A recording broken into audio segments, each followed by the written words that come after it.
Welcome to High History, the show where we get lifted while digging deep into the past. This isn't your high school textbook history. No dusty dates, no boring lectures. We're talking the wild, the weird, and the what the hell really happened moments that shaped our world. From revolutions to renaissance, from ancient queens to unsung geniuses, we bring you the stories that matter with a twist of comedy, culture, and community. So spark your curiosity and maybe something else. Lean back and let's get into some high history. What up, everybody? Welcome to another phenomenal episode of High History. I'm your main MC today, Danny, your reefer ref. And I am Mo, the timekeeper, first of her name. Boop, boop. And I'm Nick, your lady librarian, the flame and the fact checker. All right, fact checker. I am ready for this episode, which was titled, interestingly, in my research as cocaine, the medicine for, it's the tooth drops cure for children with a toothache.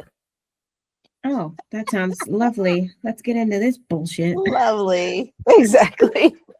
Okay, but what do you picture when you hear cocaine toothache drops for children? They were giving their children Like cocaine droplets.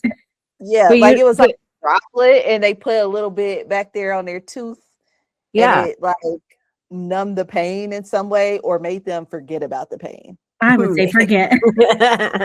But keep in mind, this is okay. So also, I need to give you a time period. Yeah, drop us into history. Yes. Drop us into the era. 1885. Oh, the freaking 1800s of it all. Jesus. Yeah, but late 1800s. So 1900s is when kind of like the U.S. starts booming, right? Right. Well, Yeah. yeah. We're We get into Reconstruction right industrialization. now. Yeah, Yeah. exactly. Yeah.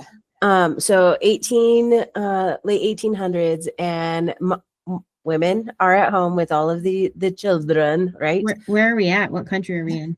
In America. Oh, of course we are. 'Cause We're in only America. Americans give their children cocaine. You know we Well- like cocaine here. Yeah. Actually, it was global, so Oh, but okay. we're in America. Okay.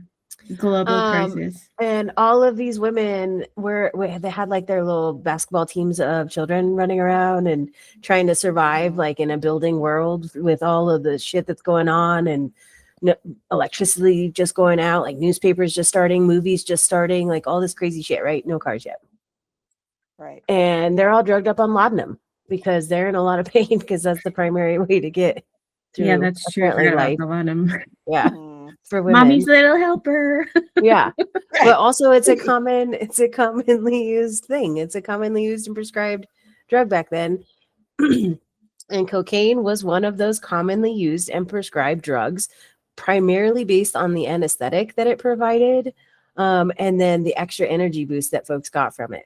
Oh, yeah. You don't say. Yeah. Makes sense. So it was actually not just in toothache drops. It was in things like toothpaste and teas and Oh, my pills. Linda. They ended up putting into military pills for folks as a super soldier pill, to be able to fight like in Vietnam. Like it expanded everywhere. So, like, the whole nation's just coked out? Cocaine. Pretty It was the much. miracle drug of that early century, right? No wonder why there's batshit crazy people running around with pistolas shooting at the OK Corral. 'Cause that's the same era. Also, think about how much we grew as a country Yeah. in that time frame.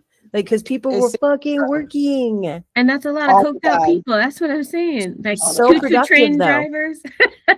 It was so productive, in fact, that literally all these popular people were like endorsing it.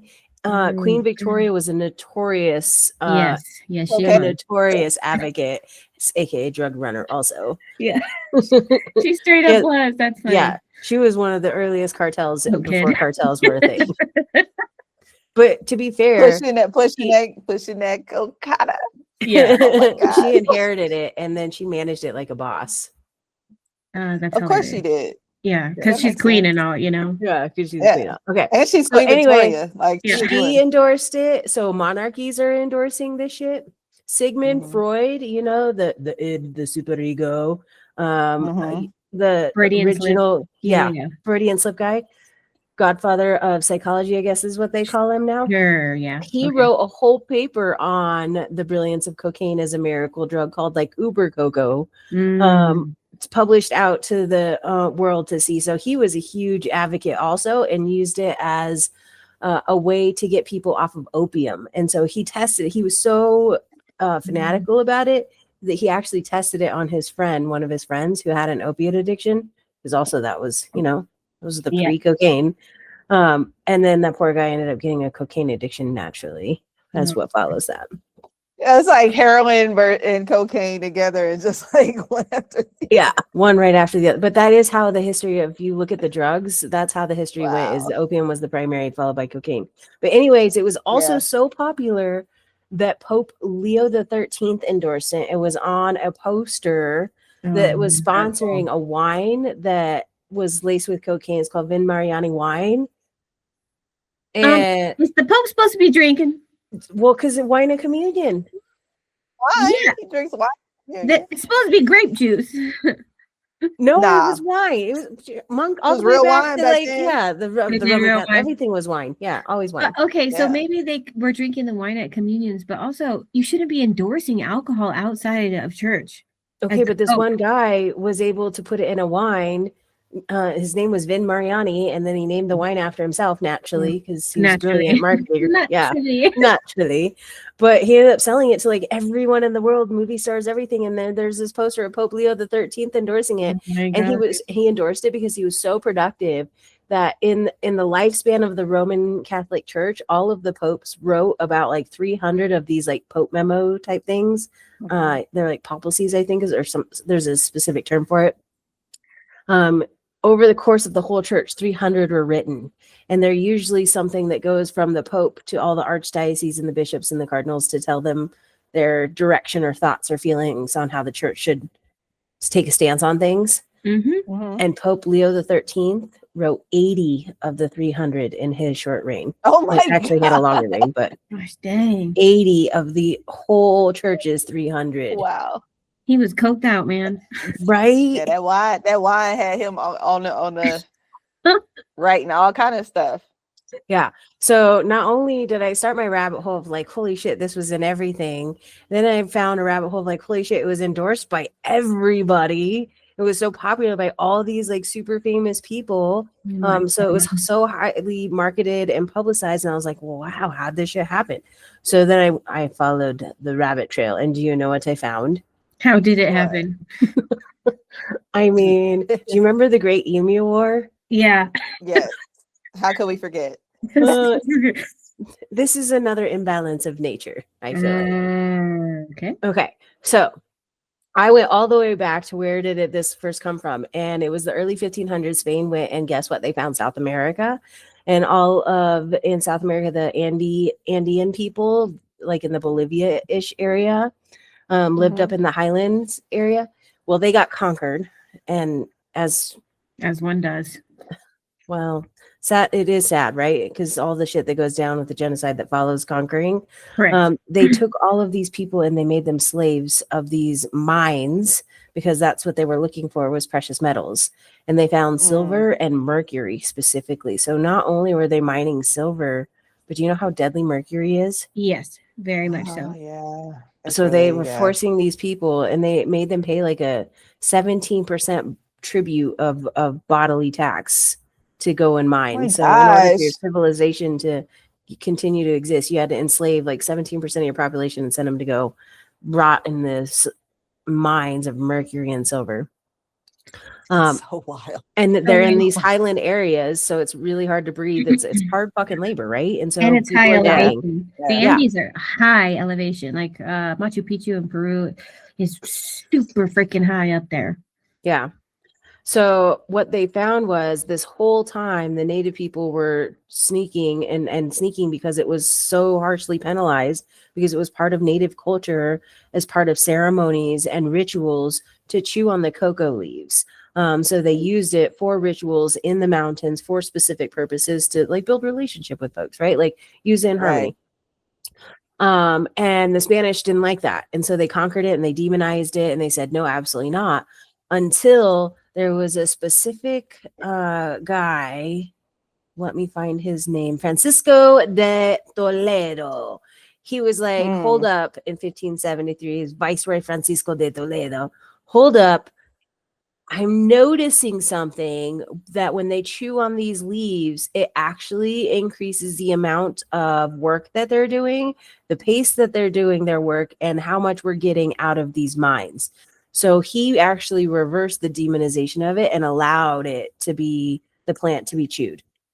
And so that's the first colonizers have found a resource. So let's sink our claws in. So once that happens, it's sent back overseas to Europe.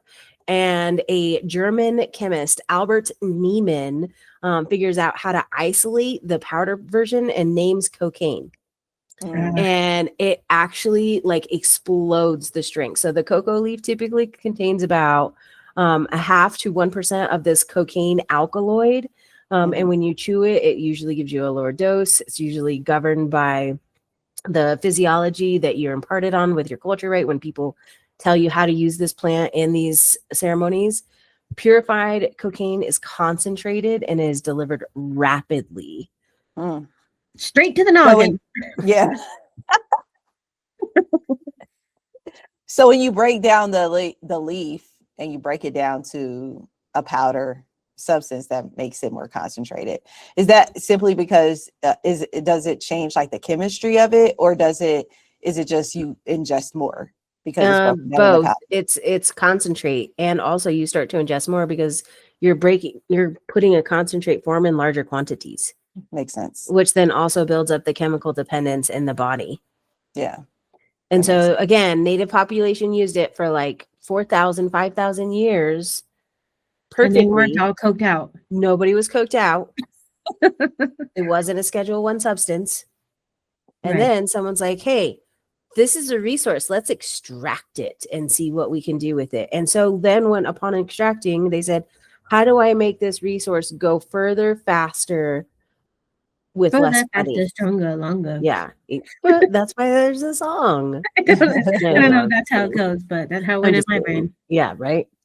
Further, faster, longer. And then all of a sudden you have this powder, and this powder is new, and the chemist tries it, and he's like, holy shit, this is crazy. Has other people try it, and all of a sudden the scientific community is trying this miracle drug, and everyone's like, this is amazing. And then Freud's like, this is amazing. Umo coco. And then all of a sudden the Pope's like, I'm on a poster of cocaine.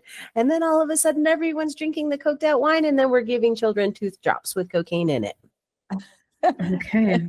So that's how we got there. That escalated fast. Yeah. Right? So fast. And then it wasn't until 1906 that the FDA started saying, hey, maybe we should, when you have food that people ingest, you have to list out the ingredients, especially if they're known to cause chemical reactions like cocaine. So cocaine and opium were flagged early as FDA needs to have this listed out. Probably a good idea. Yeah. And then so that was the first introduction of the law, right? And then, as we know, laws are usually applied as an emergency response to chaos, because once you extract something, it's chaos, and you got to monopolize it, right? So you got to put a law down that says, here's how we put a boundary, and that law does not affect everyone equally. And so then we end up with laws in like the 80s about the difference between powder versus cocaine carrying, right? But there's a lot of documentation around drug running out of this country, and every country, actually. Yeah. Look at Queen Victoria. Like literally, she was when you mentioned that and broke that down, I'm like, it makes sense though. Like, why wouldn't a government want to, or any kind of like power within a country, want to take advantage of something that makes people quote unquote productive and like be a source of like all of those things? Like, it makes sense that they want some level of control or their hand in it, for sure.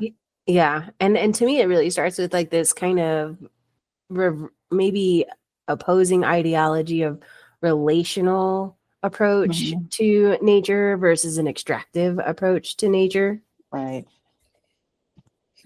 Yeah, when do governments have relational? I mean, governments Yeah. approaches the nature. Approaches in nature. The more I read about our governments in history, the more I have questions. I'm just saying there are some extracting MFs. That's all I'm saying. Oh, MK Ultra, anyone? Yeah. Oh yeah. You can talk about that. Talk about some Ted Kaczynski up in here, Oh Right. gosh. but we can't talk about Scary. that. Can't talk about. We can't look into the mirror of Ouroboros and look at our faults. We can't talk about Fight Club. First rule about Fight Club. First Don't talk about rule. Fight First rule. Except for we're literally making a podcast talking about history, so we are talking about Fight Club. Facts. We're Yes, we like, are did you see Fight that Club. fight? Did you know why We're they in the were fight. fighting? I We're in watched the fight. You Come here fight about like the fight. this. You fight. I You fought fight like your sister. That was a It's compliment. a compliment. Yeah, it's to me it's even wild that like it also makes me think about just when you mention like natives or even indigenous folks and from anywhere in the world and how they do commune with nature in certain ways and how it's used in ceremony and it's used for like specific purposes that are like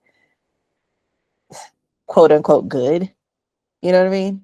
Right. And how that is always turned around to be used in a quote unquote bad way is like always kind of wild to me. Because even like cannabis, I think about Same. it like it's in ceremony, it's about a relational aspect of it for me, you know what I mean? Or medicinal or, you know, like those ways, not abusive, I guess. You could say the same thing about psilocybin, LSD, right? Like 100%. Opium, everything was like that. And then it became, how do I make money off of this in a insanely fast way so I control the monopoly? Well, how do I make the most amount of money? And then it gets dangerous. And then it's, how do I control it? How do I make it scarce? How do I, right? Yeah. Instead of just letting it be, you know, like somebody always has to control it, which is like, I don't know if we're ready for that conversation on power and control. I'm just saying. We might need a few comes more down to Sigmund it. Freuds under us. It always comes down to it for sure. But that was wild. That was wild. I mean, you didn't think it was going to be just about tooth drops, did you? Oh no, I knew it was going to be more expensive, but it Screaming is 6-year-old crazy in the background. Honestly, though, it makes sense though.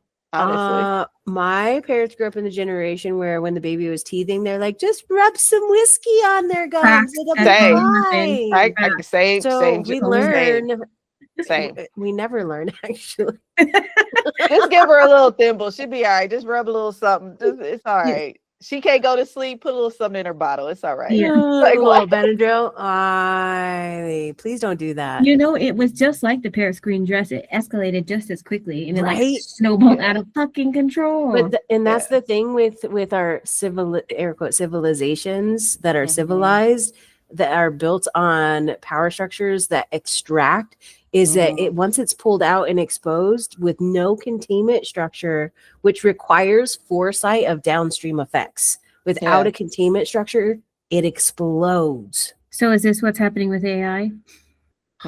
What a really great parallel. What a phenomenal parallel. Yeah, seriously. Do we have a containment for this? Exactly. And this is why all of the ethicists are on the outside screaming, wait. Yes. Yeah. We're about to snowball, motherfuckers. But also that is a human trait, is to jump and fuck, I forgot a parachute. Yeah. That's how we discovered gravity. My bad. Well, here we are. What a fun couple of episodes. I know. Yeah. This was really, it was a great like episode to do right after the green dress. Right? Because the whole time you were telling it, I was like, oh my gosh. Just wait. Yeah, that's so wild. Yeah. All right. Well, last words for this episode. How we feeling? You know, I'm saddened, but you know, keep it classy, America. Have some grace. Oh, that's so funny. Learn. Oh, sorry. I'm gonna go with, I think that history definitely has a pretty noticeable pattern, but we got to be willing at some point to look at it and be like, fuck, that's not what we meant. We got to do better. Yeah. I second that. All right. So, and I agree with you 100%, Danny. Like, this is every time we have these episodes, I'm a little shocked, but not. It's like a weird thing. It's like, oh, that makes sense. Doesn't it shocks me, but it doesn't. Yeah, you're like, oh, that tracks. Yeah, I wish that it didn't tracks. make sense, but it does. That's it. So Yeah. we will be back with another wild and weird episode, I'm sure, very soon. And thanks for joining us. And feel free to, like, let us know. Did you know about the history of cocaine? Yeah. Go ahead and drop in the comments and let us know if What you was knew new for about you? what was new for you in this episode. All right. It was all new for me. Man, it was a rabbit hole, I tell you. I can only imagine. I can only imagine. All right. Well, thanks so much. And we'll see you next time. Peace.